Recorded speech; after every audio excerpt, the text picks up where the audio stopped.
예, 오늘 본문은 이제 드디어 이스라엘 백성들이 홍해를 건너게 되는 장면인데요. 그 전에 먼저 출애굽기 12장 40절, 42절을 좀 보려고 합니다. 자, 한번 읽어볼까요?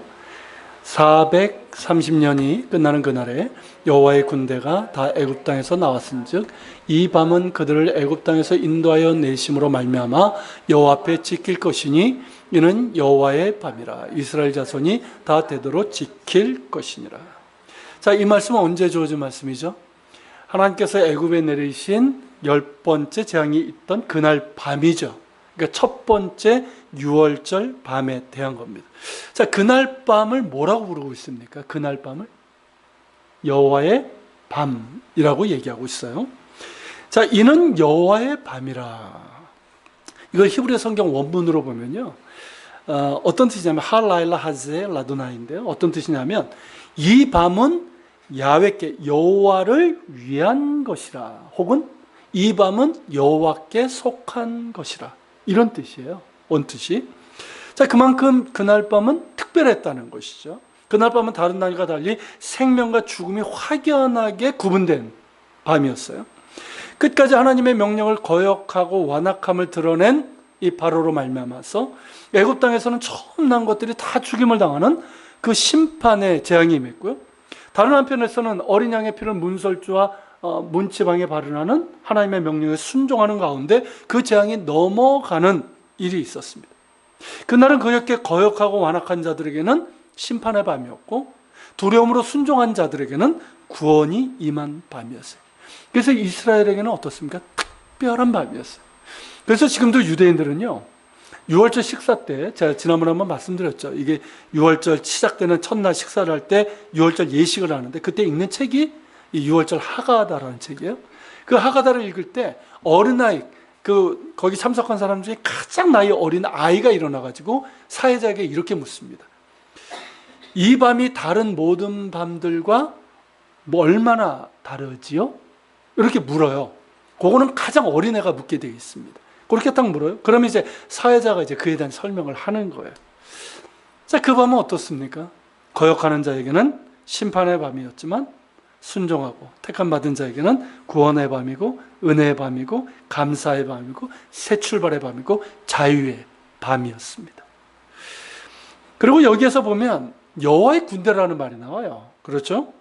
자, 여호와의 군대, 누구를 말하는 겁니까? 뭐 천군 천사? 아니에요. 누굽니까?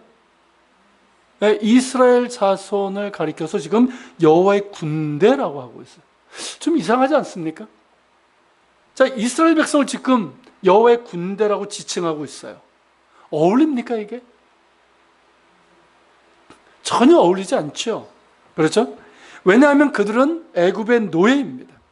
그러니까 430년 전부는 아니지만 꽤 오랜 기간 동안 애굽의 노예로 있었어요. 그러니까 노예 근성이 몸에 밴 사람들이에요. 자, 그런 모습을 우리가 광야에서 쉽게 보지 않았습니까? 그죠? 그 노예 근성이 무엇인지 우리가 다 알 거예요. 자, 게다가 수많은 잡족들이 이들과 함께 했어요. 자, 노예 근성이 이렇게 몸에 배고 그저 눈에 보이는 것에 따라 움직이고 욕심에 따라 행동하는 사람들입니다. 만일 군대라고 한다면, 뭐 군대라고 했을 때는 어떤 군대입니까? 뭐 당나라 군대라고 그러죠, 예전에. 오합지졸인 거예요, 오합지졸. 자, 그럼 그들에게 여호와의 군대라는 이 엄청난 호칭을 붙이고 있는 겁니다, 지금. 왜일까요? 이거 아무에게나 붙이는 게 아니잖아요. 여호와의 군대라.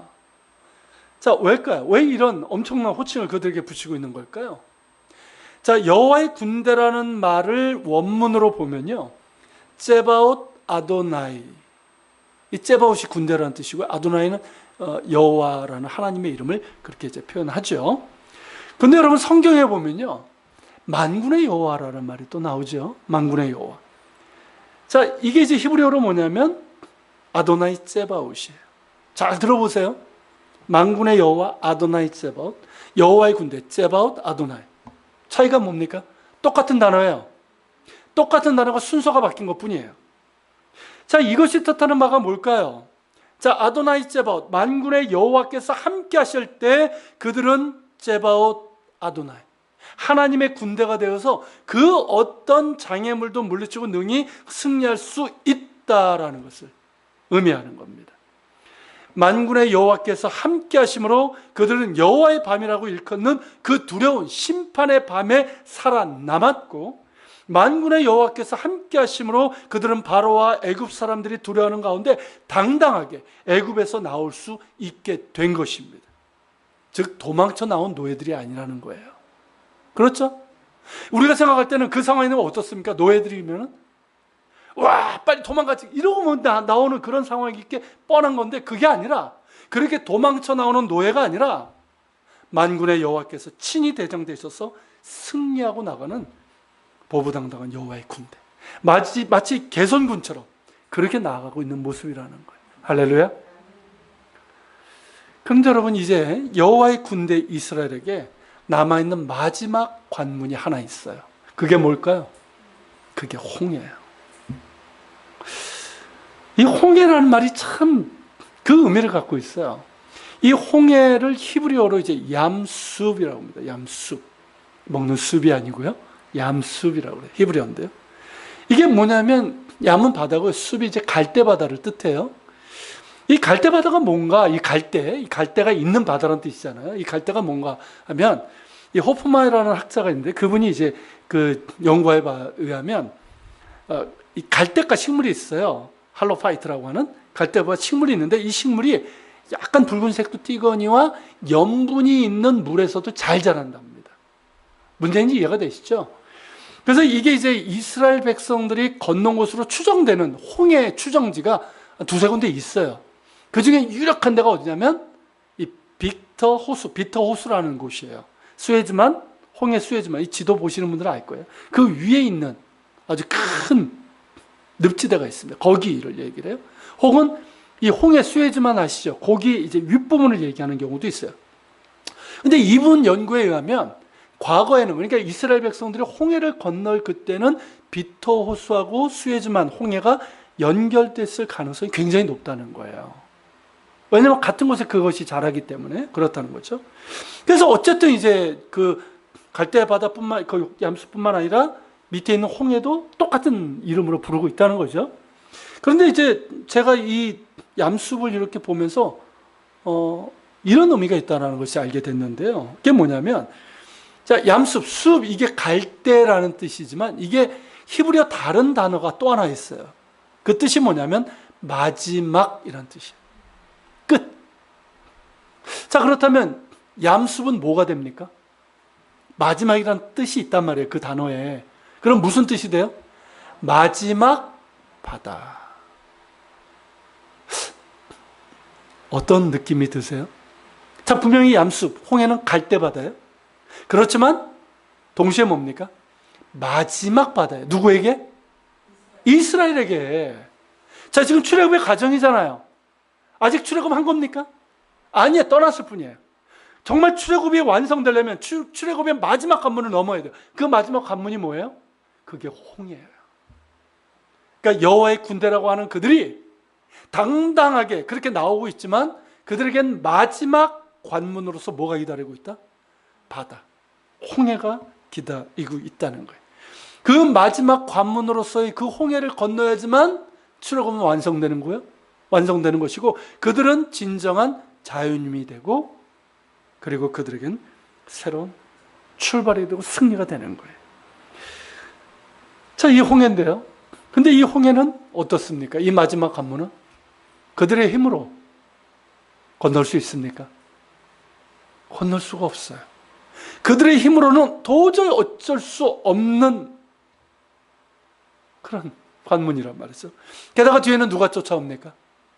애굽의 바로가 병거들 끌고 우리가 잘못했다 그러면서 병거를 이끌고 추격하고 있는 상황이에요. 자, 이 상황에서 이스라엘 백성들이 어떻게 합니까?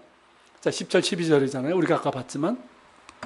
자, 여기에서 어떻게 합니까? 자, 앞에는 바다요, 뒤에는 애굽의 이 바로의 군대가 쫓아오는 그런 상황에서 이스라엘 백성들이 심히 두려워하여 하나님께 부르짖습니다. 하나님께 부르짖었다. 이게 기도가 아니에요. 이게 뭘까요? 난리가 난 거예요, 난리가. 하나님! 막 이러면서 막 난리가 난 거예요. 무슨 내용인지 아시겠죠? 자, 그러고 나서 곧바로 모세에게 원망의 말을 쏟아붓습니다. 무슨 원망입니까? 애굽에 매장지가 없어서 당신이 우리를 이끌어내서 이 광야에서 죽게 하느냐는 거죠. 어째서 우리를 애굽에서 이끌어내서 우리를 이같이 만드냐는 거죠. 우리가 얘기하지 않느냐, 우리 내버려 두라고 좀. 그냥 애굽 사람들 섬기게 놔두지. 왜 이끌어내서 이 광야에서 죽게 했냐는 것이죠. 어떻습니까, 여러분? 이 모습이 여호와의 군대 같습니까?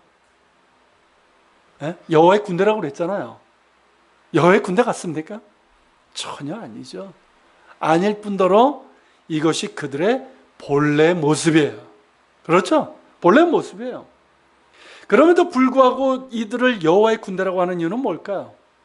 적어도 여기서는 그들의 어떤 믿음이나 순종은 없어요. 그걸 얘기하는 건 아닌 것 같아요. 지금의 이 상황에서 그들은 믿음도 순종도 없고 그저 눈에 보이는 것에 좌지우지되면서 곧바로 하나님을 원망하고 지금까지 주신 그 엄청난 은혜, 그렇지 않습니까? 불과 몇 시 됐으니 모르겠지만 불과 얼마 전에 그 엄청난 은혜들, 그걸 경험하고서도 아무것도 아닌 것처럼 잊어버리고만은 이런 노예들이고 오합지졸이고 무지하기가 그지없는 백성들 뿐입니다. 이런 그들에게 하나님께서 모세를 통해서 말씀하시죠. 뭐라고 말씀하십니까? 13절, 14절이죠? 뭐라고 말씀하셔요? 한번 읽어볼까요? 다시 한번. 모세가 백성에 이르되 너희는 두려워하지 말고 가만히 있어서 여호와께서 오늘 너희를 위하여 행하시는 구원을 보라. 너희가 오늘 본 애굽 사람을 영원히 다시 보지 아니하리라. 여호와께서 너희를 위해 싸우시리니 너희는 가만히 있을지니라. 뭘 말씀하고 있어요? 가만히 있으라는 거. 가만히 있으라. 너희는 가만히 있어. 두려워하지 말고 가만히 있어서 여호와께서 오직 너희를 위해서 행하시는 구원을 보라는 거예요. 너희가 오늘 본 애굽 사람들을 다시는 보지 못하게 될 것이라는 거예요.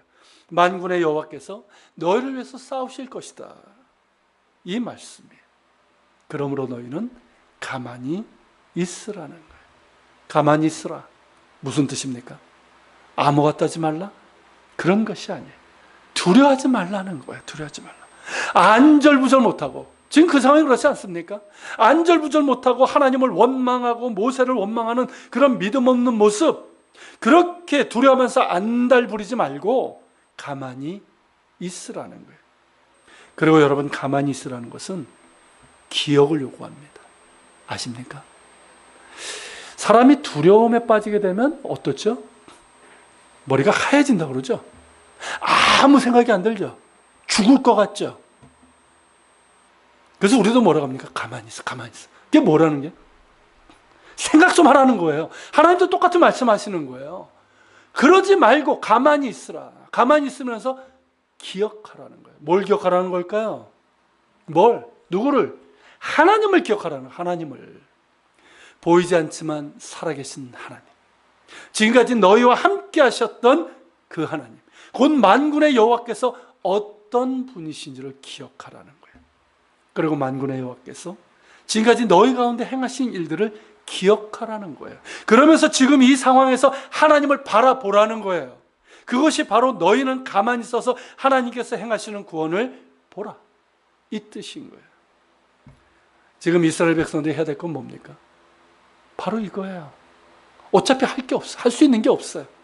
지금 그들이 할 것은 바로 이거밖에 없어요. 기억하는 것, 기억하는 것.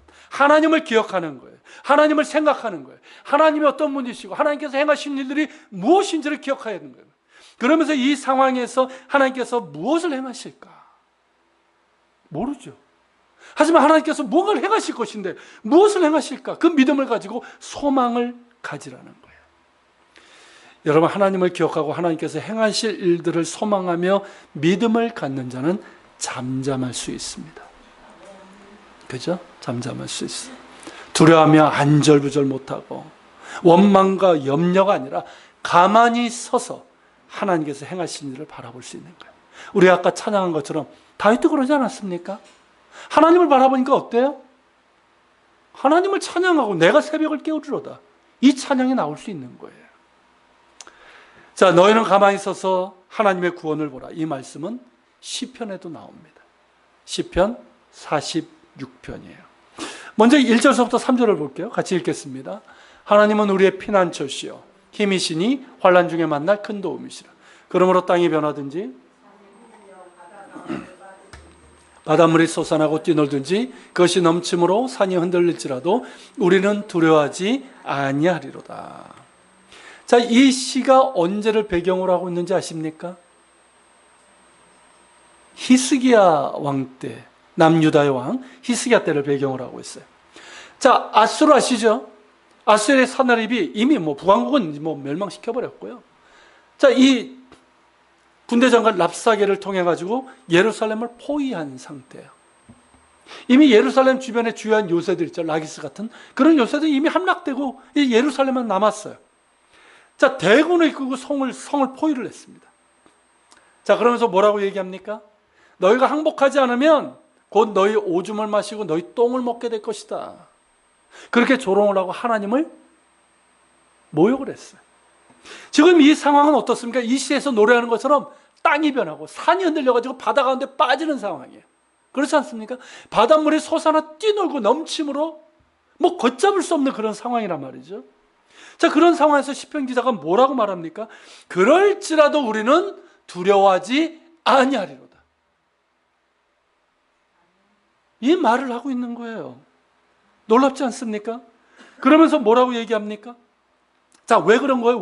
왜 우리는 두려워하지 않는다는 거예요? 1절에 나오죠. 하나님은 우리의 피난처시요 힘이시니 환난 중에 만날 큰 도움이시라. 그러므로 우리는 두려워하지 아니하리로다. 그러면서 시편 기자는 승리를 노래하고 있어요. 그게 5절이에요. 같이 읽습니다. 하나님이 그 성 중에 계시며 성이 흔들리지 아니할 것이라. 새벽에 하나님이 도우시로다. 자, 중요한 건 뭡니까? 우리가 있는 성을 둘러싸고 있는 아수르 군대가 아니에요. 뭐예요? 하나님이 그 성 중에 계시니 이거예요. 하나님이 우리 가운데 계시니 이게 중요하다는 거예요. 그러므로 성이 흔들리지 아니하리로다. 하나님이 새벽에 도우시리라. 왜일까요? 왜 새벽에 하나님이 도우신다는 얘기를 할까요? 하나님께서 이렇게 말씀하셨거든요. 자, 그 가운데서 10절이 바로 그 내용이죠. 같이 있습니다. 이르기를 너희는 가만히 있어 내가 하나님됨을 알지어다. 내가 문나라 중에서 높임을 받으리라. 내가 세계 중에서 높임을 받으리라 하시도다. 자, 이 말씀이 어느 부분에서 나온 겁니까? 내가 아수르 군대를 치겠다는 거잖아요. 사내립이 물러가게 할 것이라는 말씀입니다. 그러면 사실 말씀이에요. 어떻습니까, 여러분? 자, 이 말씀을 보세요. 너희는 가만히 있어 내가 하나님됨을 알지어다. 뭐하고 똑같습니까? 오늘 출애굽 상황하고 똑같잖아요. 홍해가 가로막고 애굽의 군대가 추격하는 절체절명의 상황에서 하신 말씀과 똑같아요. 너희는 가만히 있으라. 그저 눈에 보이는 것으로 인해서 우리가 그렇잖아요. 그렇지 않습니까? 저나 여러분이나 사실 다 똑같잖아요. 눈에 보이는 게 보이는 것에 얼마나 아직도 익숙한지요. 그저 눈에 보이는 것으로 인해서 이제 죽게 되었다고, 이제 망하게 되었다고, 이렇게 하려고 우리를 인도해냈냐고 이러면서 두려워하고 원망하고 염려하는 이런 믿음 없는 행동들을 그만두고 가만히 있으라는 거예요. 너희는 가만히 있어 내가 하나님됨을 알지어다. 무슨 뜻입니까? 똑같아요. 하나님을 기억하라는 거예요. 너희를 택한 하나님이 어떤 분이신지를 기억하라는 거예요. 그 하나님께서 지금까지 그들 가운데 행하신 일들을 기억하라는 거예요. 그러면서 이제 하나님께서 무엇을 행하실까 하는 믿음과 소망을 가지고 기다려 보라는 거예요. 그럴 때 그들은 하나님이 하나님 되심을 알게 될 것입니다. 실제로 그렇게 되죠. 이것은 성경 기록뿐만 아니라 역사 기록에 나오는 내용이에요. 그날 새벽에 아수르 군대 18만 5천 명이 그냥 송장이 되고 맙니다. 떼죽음을 당하고 말아요. 이스라엘은 한 게 뭐 있습니까? 아무것도 한 게 없어요. 그냥 성 안에 있었을 뿐이에요. 하나님께서 친히 아수르 군대를 치신 겁니다. 그리고 사내립은 태각해서 본국에서 죽고 맙니다. 이 모든 것이 하나님께서 하신 일이고, 이로써 이스라엘은 하나님이 하나님 되심을 알게 된 거예요. 그런가 더이 시편 46편에서도 만군의 여호와를 찬양하고 있어요. 11절이죠. 같이 읽습니다. 만군의 여호와께서 우리와 함께 하시니 야곱의 하나님은 우리의 피난처시로다. 여러분, 여기서 노래하고 있는 것처럼 중요한 것은 뭡니까? 만군의 여호와께서 우리와 함께 하신다는 이 사실이에요. 비록 충전등화 같고 절체절명의 상황이라 할지라도 만군의 여호와 하나님을 기억하며 그분께서 행하신 일들을 기억하고 다만 그 궁휼하심을 구할 수밖에 없잖아요. 그 궁휼하심을 구하며 믿음으로 바라는 자들에게는 만군의 여호와께서 함께 하시며 그들의 피난처가 되십니다. 할렐루야. 다시 출애굽기 본문으로 가서요, 하나님께서 모세를 통해서 이스라엘 백성들에게는 그렇게 말씀하셨죠. 너희는 가만히 있어 여호와께서 너희를 위해서 행하시는 구원을 보라. 그리고 모세에게는 뭐라고 말씀하십니까? 15절 16절이에요. 같이 있습니다. 너는 어찌하여 내게 부르짖느냐? 이스라엘 자손에게 명령하여 앞으로 나아가게 하고 지팡이를 들고 손을 바다 위로 내밀어 그것이 갈라지게 하라. 이스라엘 자손이 바다 가운데서 마른 땅으로 행하리라. 자, 모세에게 뭘 명령하시는 겁니까 지금? 믿음의 행동이에요. 믿음의 행동이에요. 물론 모세 부르짖는, 너 어찌하여 너에게 부르짖냐, 이 말은 뭐냐? 이건 모세는 정말 기도하면서 부르짖은 거죠. 이거는 뭐 기도를 물리친 것이 아니라 나에게 부르짖었다면 이제 믿음으로 순종함으로 행하라는 거예요. 그렇지 않습니까? 기도할 때가 있고요, 믿음으로 순종하면서 행할 때가 있는 거예요. 이제는 그때라는 거예요.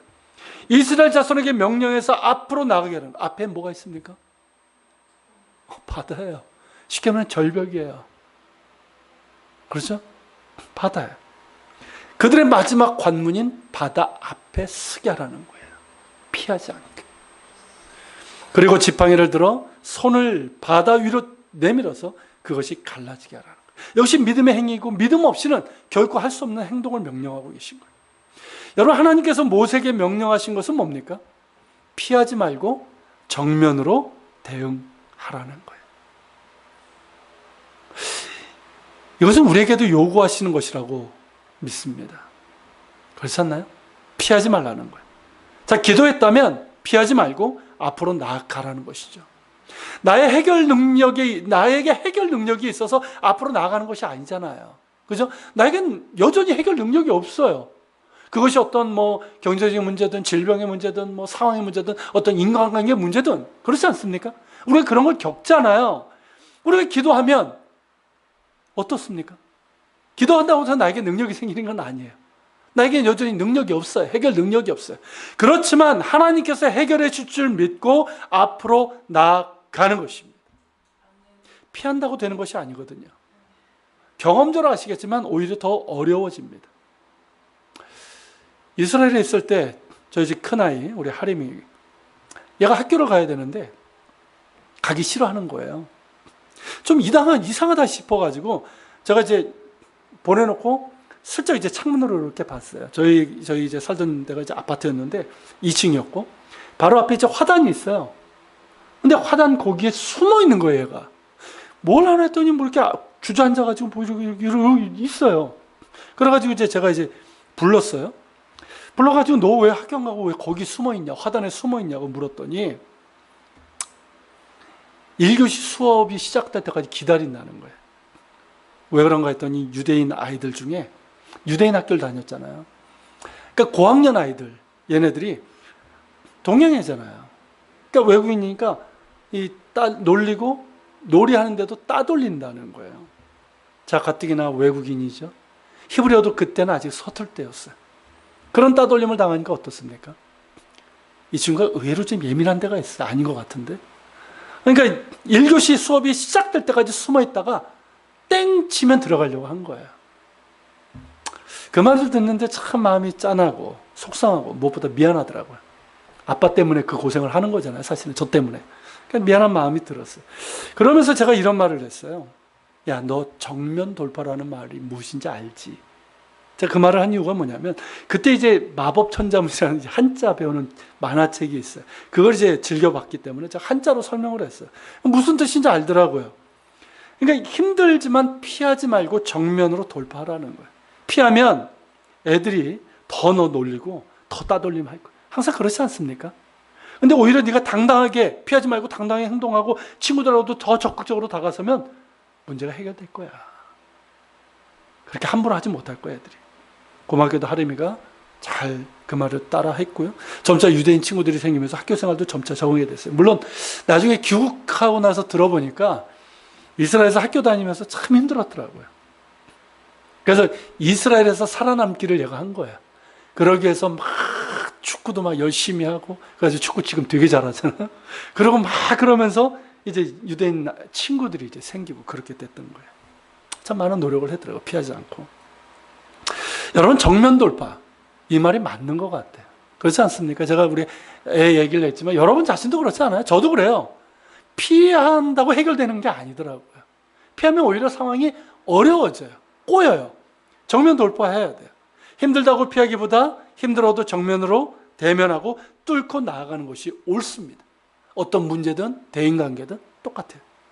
하나님께서 피할 길을 여시면 그거는 그런 상황도 있겠지만, 하나님께서는 우리에게 뭘 원하시냐면 우리가 믿음을 가지고 앞으로 나아가길 원하신다는 거예요. 내게는 해결할 능력도 힘도 없지만 만군의 여호와 하나님을 믿고 믿음으로 앞으로 나아가기를 원하십니다. 그리고 믿음의 행동을 우리에게 원하실 때가 있어요. 자, 모세가 지팡이를 바다 위로 내민 것처럼 말입니다. 자, 어쩌면 모세로서는 어땠을까요? 당황스러웠을지도. 저는 그런 생각해요. 자, 보세요. 지금 바다예요. 하천이 아니라니까요. 바다야. 자, 거기다가 지팡이 이렇게 쭉 내밀고 이러고 있어야 되는 거예요. 어떻습니까? 이 상황이. 인간적인 판단으로 말이 안 되잖아요. 이게 지금. 지팡이를 내민다고 바다가 갈라질까요? 어떤 사람들은, 거기에 사람들 중에는 그러고 봤을 거예요. 모세가 도대체 뭐 하고 있는 거야? 아마 그렇게 생각을 했을 거예요. 그죠? 참 당황스럽고 누구 말대로 계산이 안 서요. 계산이 안 서고 이래저래 난감한 상황이었습니다. 하지만 그때 요구되는 것이 뭡니까? 바로 믿음이고 믿음으로 행하는 순종이에요. 하나님께서 이걸 명령하시는 거예요. 자, 말도 안 되는 이 상황이고 인간의 상식으로는 도무지 될 것 같지 않는 그런 상황이지만 하나님을 믿는 믿음으로 행하는 이 순종을 모세에게 요구하셨고요. 우리에게도 요구하실 때가 있다는 것입니다. 사실 이스라엘 백성보다 그들의 지도자인 모세에게 더욱더 요구되는 것이 뭘까요? 믿음이에요. 믿음의 순종이에요. 그죠? 자, 이스라엘 이 백성들은 믿음 없는 모습으로 흔들리고 두려워한다 할지라도 지도자인 모세는 어때야 됩니까? 믿음으로 선포하고 믿음으로 행하는 순종으로 나아가야 되는 거예요. 이건 지도자나 지도자 그룹에 있는 사람들에게 똑같이 해당되는 거예요. 그죠? 여러분들 직분 맡고 이런 리더 그룹에 있는 분들이 대부분인데, 우리에게 원하시는 게 뭡니까? 믿음이에요. 믿음으로 행하는 거예요. 그것을 원하시는 거예요. 지난 광염의 목회자 부부 수련회 저희 부부가 다녀왔잖아요. 그때 이런 비슷한 이야기가 좀 있었어요. 서울 광염교회 조연사 목사님, 이분이 자신의 경험을 이야기하더라고요. 첫날 밤에. 얼마 전에 이분이 이제 귀에 이상이 생겨서 수술을 했어요. 수술하고 이제 입원해 보니까 이제 반쯤 마비도 되고, 수술하고 이제 입원을 하니까 이제 몸이 이제 그렇게 약해지니까, 몸이 약해지면 마음도 좀 약해지잖아요. 근데 이제 주차장과 관련된 문제가 생겼어요. 교회가 이제 크고 주차장은 건물에 거의 없고, 그러다 보니까 주변에는 학교를 이렇게 좀 빌려서 이렇게 계약을 했었는데, 그 학교에서 이제 더 이상 안 되겠다고 얘기를 하는 거예요. 그러니까 난감한 상황이 됐어요. 그 문제를 가지고 이제 부목사님들과 장로님들한테 이 문제 해결하십시오, 이렇게 얘기를 했대요. 그러니까 본인이 이제 병원에 있고, 그래서 이제 몇 날 며칠을 회의하고 대책도 세웠지만 문제는 해결되지 않았어요. 근데 이제 조 목사님이 퇴원 후에 생각해 보니까 지금의 예배당 건물을 매입할 때가 기억이 나더랍니다. 이 서울광교는 큰 교회죠, 지금. 근데 예전에도 이제 컸는데, 그럼에도 불구하고 자기 건물을 갖지 않았어요. 그래서 계속 임대를 하면서 썼는데, 근데 이제 더 이상 임대를 할 수 없는 상황이 됐어요. 나가라고 한 상황이고. 근데 이제 교인 수는 많아졌고, 그래서 이제 결국은 우리가 매입을 하자. 건축은 하지 않겠다는 게 그분들의 원칙이에요. 아직까지는 그래요. 근데 이제 매입을 하자. 근데 그러면서 이제 그쪽 지역에 서울온천이라고 제법 큰 건물이 있어요. 거기가 딱 맞는 거예요. 이게 층도 높고요. 높이도 있고 꽤 넓어요. 근데 거기를 이제 4계층을 이제 매입을 하기로 했는데, 문제는 뭐냐면 그 건물은 종교 시설이 들어올 수 없는 곳이랍니다. 법적으로 그렇게 돼 있대요. 저는 그거 잘 모르겠는데 그때 그러니까 교인들 중에 그런 이제 법적인 그쪽에 있는 사람들이 있잖아요. 다 얘기는 목사님 거기는 사면 안 됩니다. 매입을 하면 안 됩니다. 예배당으로 쓸 수 없다는 거예요. 근데 조 목사님이 그냥 한 거예요. 장로님 한 분이 제가 마지막으로 알아보겠습니다 이러는데 알아보지 마세요. 그러고 계약을 하고 매입을 했어요. 법적으로 예배 드릴 수 없는 곳이. 근데 갈 데가 없어요 지금. 거기밖에 없어요. 그러면서 뭐라고 하냐면 하나님이 해결할 것이다. 그때 그 믿음이 있었대요. 하나님께서 해결해 주실 것이다. 그리고 매입을 하고 참 힘든 과정을 거쳤지만 결국 하나님께서 해결해 주셨다는 거예요. 그 생각이 나더라는 거예요. 그러면서 그 문제에 비해서는 이건 별거 아니거든요 사실은. 이 문제 가지고 믿음 없이 그냥 회의에서 대책 세우세요. 이러고 만 거예요. 근데 뭐 대책은 뭐 이렇게 많은데 해결되는 문제는 해결된 건 없고. 그래서 자기가 그 일을 기억하면서 회개를 했답니다. 그래서 하나님께 엎드렸대요. 하나님, 믿음이 없는 종을 용서해 주시고 믿음을 주시옵소서. 그러고 나서 이제 당회를 열었는데 당회에서 이 한마디 했대요. 이 문제 하나님께서 해결해 주실 겁니다. 하나님께 맡기시다. 끝. 몇 날 며칠 회의했던 건데 그 한마디 딱 하고 끝난 거예요. 자, 장로님들의 반응이 어땠을까요? 당황했을까요? 장로님들이 며칠 회의했잖아요. 그게 아니라 좋아하더라는 거예요. 담임 목사가 딱 믿음으로 선포하고 딱 하니까 좋아하더랍니다.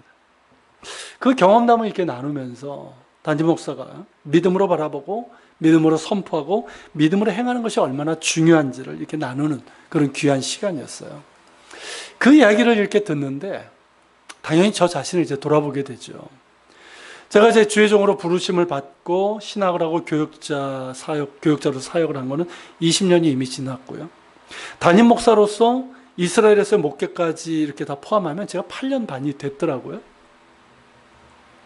그동안 저의 삶과 목회를 돌아봤어요. 역시 너무나 당연하게 믿음으로 행하고 결정할 일들도 있고요.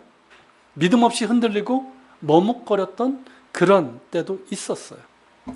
그때 믿음으로 결정하고 행했다면 어땠을까는 참 아쉬움도 있고요. 그때 믿음으로 뛰어내렸더니 믿음으로 행했더니 정말 하나님께서 받아주시고 하나님께서 해결해 주셨음에 대한 가슴 벅찬 감사도 있어요. 그러면서 믿음을 구하는 기도를 드렸습니다. 하나님, 믿음 없는 종이 되지 않게 하옵소서. 믿음 있는 종이 되게 하여 주시고 어떤 상황 가운데서 인간적인 판단, 생각 혹은 주변적인 환경이 아니라 믿음으로 결정하고 믿음으로 행하게 하시고 만군의 여호와 살아계신 하나님을 바라보며 믿음으로 나아가게 해 주옵소서. 이런 기도를 드렸어요. 기도한 대로 믿음으로 앞으로 나가고 믿음으로 지팡이를 내밀 수 있는 종이 되기를 소망합니다. 여러분 역시 위기의 상황뿐만 아니라 모든 선택의 상황에서 사실 우리가 늘 선택하잖아요. 그 선택의 상황에서 만군의 여호와 살아계신 하나님을 기억하면서 하나님을 향한 믿음으로 선택하고 믿음으로 나아갈 수 있는 믿음의 사람들 다 되실 수 있기를 축복합니다. 여러분 결국 어떻습니까? 하나님께서 해결해 주셨죠. 그렇죠? 추격하는 애굽의 군대도 하나님께서 해결해 주셨고 앞을 가로막고 있던 홍해도 하나님께서 가르셨습니다. 그래서 그들은 출애굽의 마지막 관문인 바다를 발로 걸으면서 건넜어요. 이 사건을 기록하고 있는 14장 마지막 절에서 이렇게 기록하고 있습니다. 31절인데요. 같이 있습니다. 이스라엘이 여호와께서 애굽 사람들에게 행하신 그 큰 능력을 보았으므로 백성이 여호와를 경외하며 여호와와 그의 종 모세를 믿었더라. 자, 홍해를 가르고 애굽의 군대를 멸하신 하나님의 크신 능력을 본 이스라엘 백성들은 어떻게 했다? 하나님을 경외하며 여호와와 그의 종 모세를 믿었더라. 이제 정말 야훼라 하신 하나님이 진짜 하나님이고 진짜 우리 하나님이구나 믿게 되었다는 거예요. 이 믿음은 공통의 체험에서 나온 겁니다. 그렇죠? 지난번에 말씀드린 것처럼 몇몇 사람이 한 게 아니에요. 어린아이서부터 노인에게까지 모든 이스라엘 사람들이 이 경험을 했어요. 이 경험 때문에 노예였고 오합지졸의 수많은 잡족들이 섞인 이름에도 불구하고 어떻게? 눈에 보이지 않지만. 이게 아이러니예요. 역설이고. 여러분, 이들은 어떤 사람들이니까 눈에 보이는 대로 움직이던 사람들이에요. 노예 근성이 그거잖아요. 그런데 그런 그들이 눈에 보이지 않지만 살아계신 하나님을 우리 하나님이라고 믿는 이스라엘 백성이 됐다는 거예요. 할렐루야. 놀라운 일이야, 놀라운 일. 자, 그러면서 이들은 누굴 믿었더라? 여호와의 종 모세를 믿었더라. 모세가 하나님께서 세우신 종이라는 걸 인정을 했고요. 모세와 함께 하시는 하나님의 능력을 보면서 모세를 믿었다는 거예요. 결국 하나님께서 누구를 세워주신 겁니까? 모세 리더십을 세워주신 거예요. 아무것도 없고 모든 것이 불가능한 상황 가운데서 살아계신 하나님을 바라보며 믿음으로 순종하는 종을 하나님께서 세워주신 줄 믿습니다. 이제 이스라엘은 정말 여호와의 군대가 된 거예요. 그죠? 물론 앞으로 갈 길이 멉니다. 우리는 알아요. 그죠? 갈 길이 멀지만 이스라엘 백성들은 더 이상 노예가 아니라 자유민이고 자기 멋대로 행하는 오합지졸이 아니라 그들 가운데 계시고 구원을 행하시는 만군의 여호와 하나님을 믿는 믿음으로 나아갈 줄 아는 여호와의 군대로서의 첫 발을 내딛게 된 거예요. 이제 하나님께서 그들을 광야로 이끄실 것이고 신의 산으로 이끄실 것입니다. 신의 산에서 그들은 하나님과 언약을 맺고 여호와의 군대로서의 행군 대열, 정말 행군 대열을 하잖아요. 성막을 중심으로 해서 각 지파 이 행군 대열을 딱 짜시죠. 그러면서 약속의 땅으로 진군하게 하실 거예요. 그들이 하나님의 명령대로 제대로 훈련받고 제대로 행한다면 그들은 머지않아 약속의 땅을 차지하게 될 것입니다. 문제는 그들의 믿음과 행하는 순종이에요. 우리는 그 스토리를 알기 때문에 참 아쉬움이 크지만 여러분, 본문을 통해서 성령께서 우리에게 말씀하신 말은 분명합니다. 뭡니까? 믿음이에요. 여러분, 믿음이 과연 무엇인가 하는 거예요. 믿음이 뭡니까, 여러분? 교회에서 제일 많이 쓰는 말 중에 믿음 아니에요? 믿음이 뭡니까, 여러분? 믿음은 맹신이 아니에요. 믿음은 미신이 아니에요. 미신은 뭔지 압니까? 내 필요에 따라서 하나님이 필요한 거예요, 그냥. 하나님을 조종하고 싶은 거예요. 그건 미신이에요. 맹신은 그냥 알지도 못하는데 하나님이 누군지도 알지도 못해. 그러면서 믿습니다 하는 거예요. 침튀게 가면서. 이건 맹신이에요. 여러분, 믿음은 보이지 않지만 분명히 살아계신 하나님을 바라보는 거예요. 그분을 아는 거예요. 그분이 누구신지를 아는 거예요. 그리고 그 믿음은 우리에게 믿음의 선택과 행동을 요구한다는 거예요. 그냥 믿음은 불교에서처럼 그냥 돛 닦는 게 아니에요. 우리의 믿음은 우리에게 그 믿음의 선택과 행동을 요구한다는 거예요. 그리고 급할 때만 찾는 하나님. 그래서 낯선 하나님이 아니라 우리의 모든 선택에 있어서 하나님을 기억하고 하나님이 원하시는 믿음의 선택과 행동을 요구한다는 겁니다. 그리고 정말 위기의 상황이라면 이스라엘 백성들이 처했던 것처럼 정말 절체절명의 위기이고 길이 없는 상황이라 할지라도 만군의 여호와 하나님을 기억하고 그 하나님께서 행한 일들을 기억하면서 두려워하거나 염려하지 않고 가만히 있어 하나님을 기억하면서 하나님께서 행하신 일들을 바라보는 믿음이에요. 또한 모세처럼 나의 문제와 나의 무능함을 가지고 하나님께 부르짖지만 만군의 여호와 하나님의 능력을 의지하면서 오직 믿음으로 행하는 이 순종입니다. 이런 믿음과 순종을 하나님께서 원하십니다. 우리에게 그런 믿음과 믿음으로 행하는 순종이 있다면 우리는 뭘까요?